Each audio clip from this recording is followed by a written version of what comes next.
तो दोस्तों आज हम फिर से आपके लिए लेकर आए हैं देश दुनिया की सभी ताजा बड़ी खबरें। फटाफट एक एक कर विस्तार से आज आपको बताएंगे, तो वीडियो को अंत तक जरूर देखें। दोस्तों वीडियो बनाने में हमें काफी मेहनत लगी है, तो वीडियो को दिल से लाइक कर दें। जहाँ दोस्तों पहली खबर में आपको बताएंगे कि कृषि कानून को लेकर अमेरिका से लगा मोदी अमित शाह को बड़ा झटका। अमेरिका ने मोदी सरकार से कृषि कानून रद्द करने की है मांग। बढ़ गई है भाजपाइयों की मुश्किलें। वहीं आपको बताएंगे दोस्तों की आरएसएस ने किया ऐलान, लव जिहाद कानून बनाने वाले राज्यों का साथ देगा आरएसएस। वहीं आपको बताएंगे दोस्तों की 5 सितंबर को कृषि कानून के खिलाफ मुजफ्फरनगर में होगी किसानों की महारैली, भाजपा के छूटे पसीने। वहीं आपको बताएंगे दोस्तों की कश्मीर को लेकर तुर्की ने मोदी अमित शाह को दिया बड़ा झटका। तुर्की ने किया ऐलान, कश्मीर पर बातचीत करे मोदी अमित शाह। वहीं आपको बताएंगे दोस्तों की उत्तर प्रदेश में भाजपा को लगा बड़ा झटका। मुकेश सहनी असदुद्दीन ओवैसी की पार्टी के साथ उत्तर प्रदेश में करने वाले हैं गठबंधन, योगी की बढ़ गई हैं मुश्किलें। वहीं आपको बताएंगे दोस्तों की गुजरात की भाजपा सरकार का मुस्लिम विरोध आया सामने।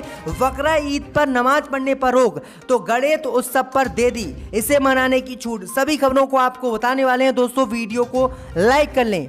इसी बीच पर तो दोस्तों अगली खबर की ओर, तो कृषि कानून को लेकर मोदी अमित शाह को लगा अमेरिका से बड़ा झटका। अमेरिका ने कृषि कानून और लव जिहाद कानून को रद्द करने की मोदी से की है मांग। बढ़ गई है भाजपाइयों की मुश्किलें। जहां दोस्तों आपको बता दें, ये बड़ी खबर सामने निकल कर आई दोस्तों की कृषि कानून और लव जिहाद कानून को लेकर मोदी अमित शाह को अमेरिका से बड़ा झटका लगा है और अमेरिका ने इन दोनों कानूनों को रद्द करने की मोदी अमित शाह से मांग की है। दरअसल आपको बता दें कि अमेरिका के विदेश मंत्री एंटी लिकवन बुधवार को दिल्ली आए थे। दिल्ली में प्रधानमंत्री मोदी से उन्होंने मुलाकात की। प्रधानमंत्री मोदी से मुलाकात में उन्होंने कृषि कानून सहित लव जिहाद जैसे कानूनों का मुद्दा उठाया। उन्होंने कृषि कानून को मोदी सरकार से रद्द करने की बात की। उन्होंने कहा कि किसान पिछले 8 महीने से आंदोलन कर रहे हैं और इससे पूरे दुनिया के किसानों का माहौल खराब हो रहा है, इसलिए सरकार को कृषि कानून को तत्काल वापस लेना चाहिए। इसके अलावा उन्होंने लव जिहाद कानून सहित नागरिकता संशोधन कानून को लेकर भी मोदी से बातचीत की और कहा कि अल्पसंख्यकों के खिलाफ ये कानून है, इसलिए सरकार इनके अधिकारों को देखते हुए इन कानून को लागू करे या फिर इन कानूनों को सरकार वापस ले ले। तो ये बड़ी अपडेट आई दोस्तों कि मोदी सरकार बुरी तरह से कृषि कानून, लव जिहाद और नागरिकता संशोधन कानून को लेकर घिर गई है। आपकी क्या राय है हमें कमेंट में जरूर बता दें दोस्तों।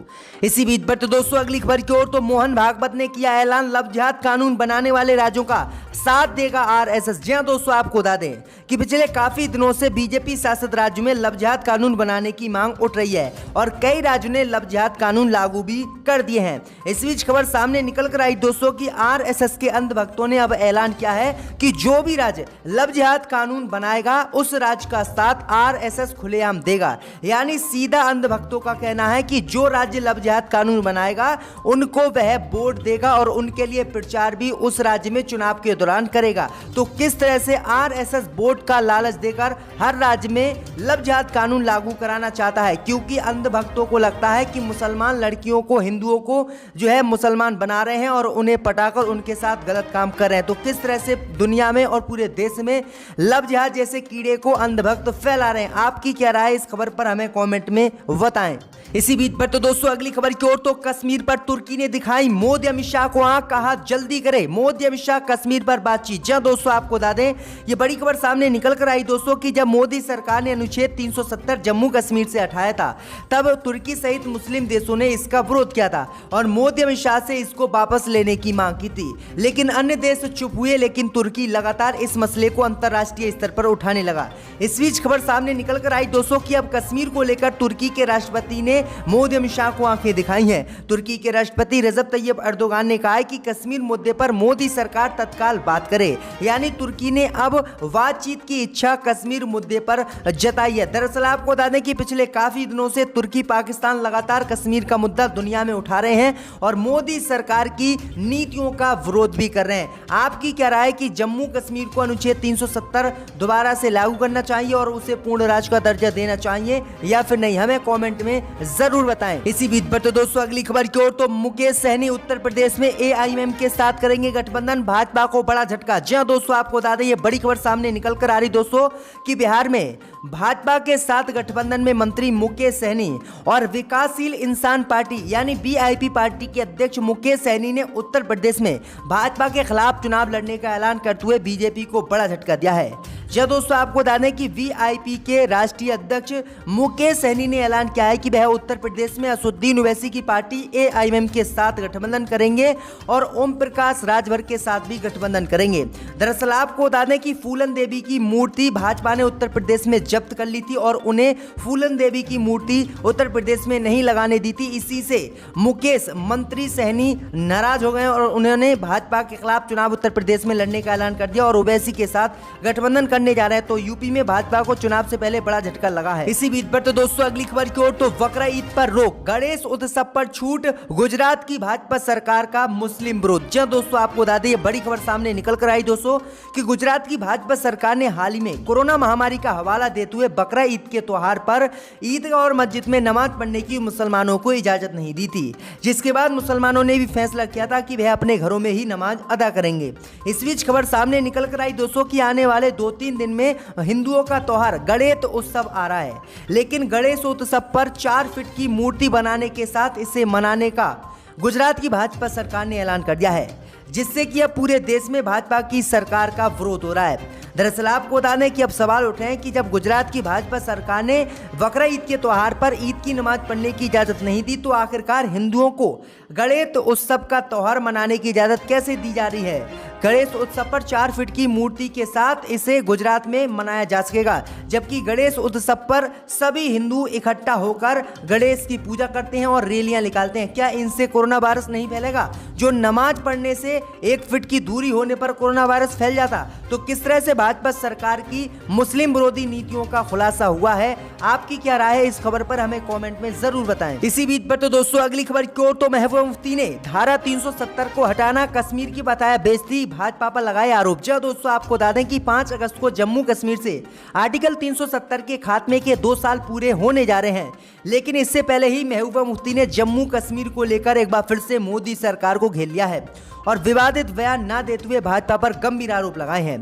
दरअसल आपको बता दें कि महबूबा मुफ्ती ने कहा है कि बीजेपी ने संविधान को तहस नहस करके जम्मू कश्मीर की शक्ल बिगाड़ दी।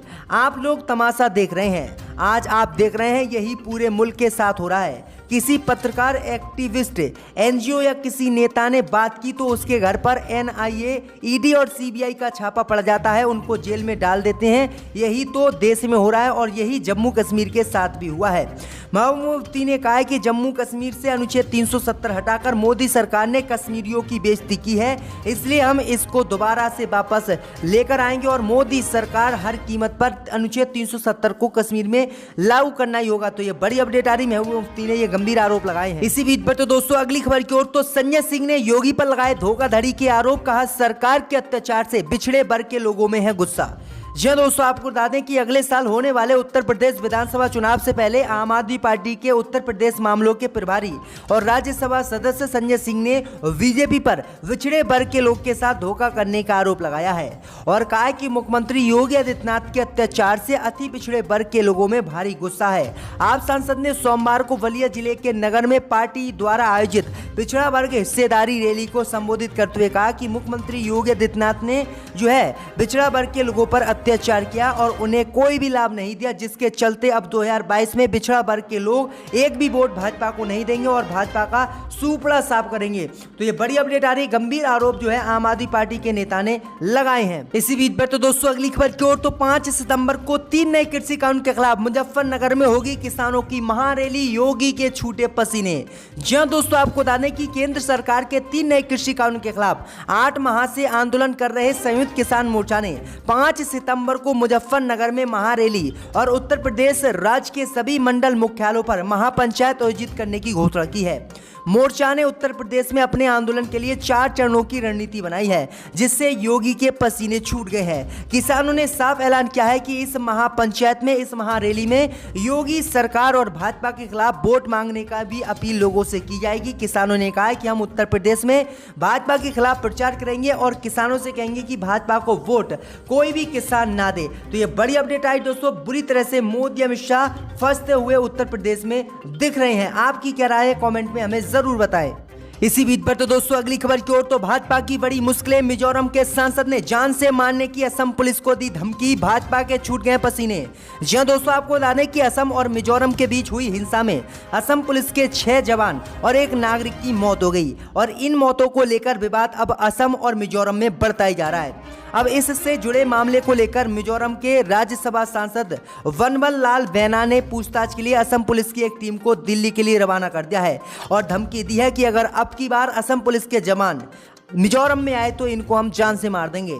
मिजोरम के सांसद ने कहा है कि 200 से अधिक पुलिसकर्मी ने हमारे क्षेत्र में प्रवेश किया और उन्होंने हमारे पुलिसकर्मियों को हमारी अपनी चौकियों से पीछे ढकेल दिया और फिर फायरिंग के आदेश दिए। हमने पहले गोली नहीं चलाई थी। उन्होंने कहा है कि असम पुलिस के जवान भाग्यशाली के थे कि उन्हें 6 ही लोगों को मारा। अगर वे फिर से आए तो उन सबको हम मार डालेंगे। वहीं आपको बता दें कि राज्यसभा सांसद ने इस बयान को दिया है, जिसके बाद भाजपा की मुश्किलें बढ़ गई क्योंकि मिजोरम और असम में सीमा विवाद को लेकर यह तनाव बढ़ता जा रहा है। इसी बीच पर तो दोस्तों अगली खबर की ओर तो देश के नेताओं की जासूसी कराना भाजपा को पड़ा भारी। मायावती ने सुप्रीम कोर्ट की निगरानी में जासूसी कांड की जांच कराने की है मांग। जहां दोस्तों आपको बता दें कि इजराइल के सॉफ्टवेयर के जरिए देश के नेता, पत्रकार सहित बड़े उद्योगपतियों की जासूसी कराने को लेकर मोदी सरकार की मुश्किलें बढ़ गई हैं। अब इस मामले पर प्रमुख मायावती ने मोदी सरकार पर बड़ा हमला बोला है। मायावती ने कहा है कि पेगासस जासूसी कांड काफी देश में गरमा रहा है, फिर भी केंद्र की मोदी सरकार इस मुद्दे की जांच कराने को तैयार नहीं है। ऐसे में बीएसपी सुप्रीमो ने कोर्ट से अनुरोध किया है कि इस मामले में स्वतः संज्ञान लेते हुए इसकी जांच अपनी निगरानी में कराए ताकि सच्चाई जनता के सामने आ सके। तो मायावती ने यह बड़ा झटका दिया है और सुप्रीम कोर्ट की निगरानी में इस मामले की जांच की मांग की। इसी बीच पर तो दोस्तों अगली खबर की ओर तो प्रशांत किशोर हो सकते हैं कांग्रेस पार्टी में शामिल। राहुल गांधी ने कांग्रेस नेताओं से मांगी है राय। जी दोस्तों, आपको बता दें कि चुनावी रणनीतिकार प्रशांत किशोर को अपने दल में शामिल करना कांग्रेस पार्टी चाहती है और खुद प्रशांत किशोर भी सबसे पुरानी पार्टी यानी कांग्रेस के साथ जुड़ना चाहते हैं। इसी बीच खबर सामने निकल कर आई दोस्तों कि राहुल गांधी और प्रियंका गांधी के साथ मुलाकातों और एक अहम बैठक के बाद सियासी गलियारों में प्रशांत किशोर के कांग्रेस में शामिल होने के लेकर अटकलें बाजार में गर्म है। बताया तो ये भी जा रहा है कि राहुल गांधी ने एक बैठक कर प्रशांत किशोर को कांग्रेस में शामिल करने के लिए पार्टी के नेताओं से राय मांगी है।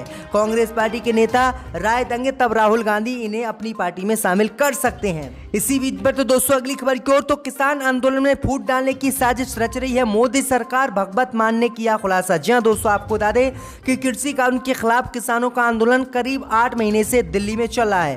किसान तीनों कृषि कानून को रद्द करने की मांग पर अड़े हुए हैं। वहीं किसानों के इस आंदोलन को विपक्ष का भी समर्थन मिला है। आम आदमी पार्टी के नेता और पंजाब से आप सांसद भगवत मान ने मोदी सरकार पर बड़ा हमला बोला है।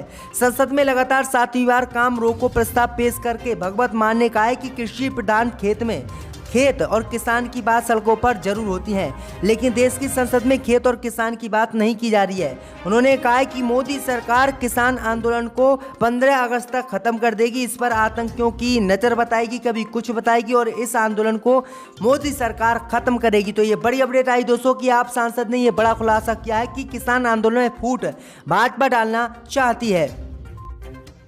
को वापस लिया जाए, इनको दोबारा